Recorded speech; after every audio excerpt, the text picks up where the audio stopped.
Tamil Nadu cricket வாரியத்தால் அங்கீகரிக்கப்பட்ட Mayiladuthurai cricket சங்கத்தில் 23 அணிகள் பதிவு செய்யப்பட்டுள்ளன. இந்நிலையில் எலைட் கிரிக்கெட் கிளப் என்ற அணியைச் சேர்ந்த வீரர்கள் தங்களிடம் அதிக அளவில் வீரர்கள் உள்ளதால் கூடுதலாக ஒரு அணிக்கு அனுமதி தர வேண்டும் என்று சங்கத்தில் நேரடியாகவும் அஞ்சல் மூலமாகவும் கடந்த 1.5 ஆண்டு காலமாக கோரிக்கை விடுத்து வந்துள்ளனர். அதற்கு மறுப்பு தெரிவித்த மயிலாடுதுறை கிரிக்கெட் சங்கம் மேலும் கிரிக்கெட் அணியை சேர்க்க இயலாது என்று தெரிவித்ததாக கூறப்படுகிறது.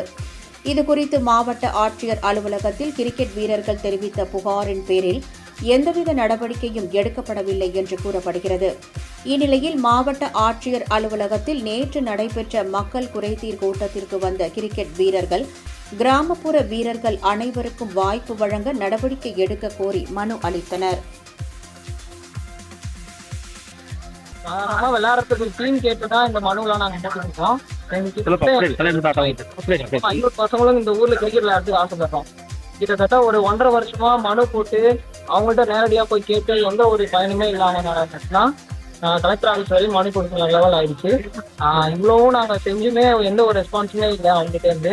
கிட்டத்தட்ட இப்ப இந்த வருஷம் அடுத்த வாரத்துல இருந்து அவங்க டிஸ்ட்ரிக்ட் நடத்த போறாங்க.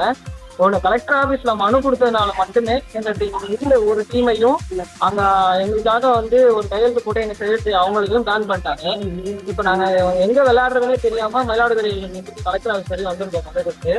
இப்போ ஒண்ணு அசோசியேஷன்ல தவறா ஆரம்பிச்சு தவறா எல்லாமே நடத்துறதுனால ஒண்ணு அவங்களை கலைச்சு கொடுக்கணும். அப்படி இல்லைன்னா எங்களுக்கு இங்க 300-400 பேர் இந்த ஊர்ல விளையாடுறதுக்கு இப்போ இல்ல என்ஓசி கொடுத்தாங்கன்னா நாங்க வெளியே விளையாடுறோம். மனு கொடுத்துருக்கோம். டிஎஸோட கால் பண்ணிட்டு நம்பருக்கு கால் பண்றோம்னு சொல்லிட்டாங்க. ஸ்டேஷன்ல மயிலாடுதுறை கொடுத்துருந்தாங்க. அவங்க கூப்பிட்டு அவங்க எங்க சைட்ல ஒரு 5 பேர் வச்சு அவங்க சைட்ல வச்சு அசோசியேஷன் பிரைவேட்டா ஆரம்பிச்சோம், எங்களுக்குள்ள ஓல்டு பிளேயர்ஸ் மட்டும்தான் ஆரம்பிச்சிருக்காங்க அப்படின்னு சொல்லியிருக்காங்க. ஒரு மாவட்ட கிரிக்கெட் அசோசியேஷன் ஒரு மாவட்டத்தில் உள்ள எல்லாருக்கும் தெரிஞ்சு ஆரம்பிக்கிறோம். ஏன்னா கிரிக்கெட்டுங்கிறது பொதுவான விளையாட்டு. அது ஒரு ஒரு ஒரு வட்டாரத்தை மட்டும் சுத்தி வச்சு நடத்தி யூஸ் இல்லை.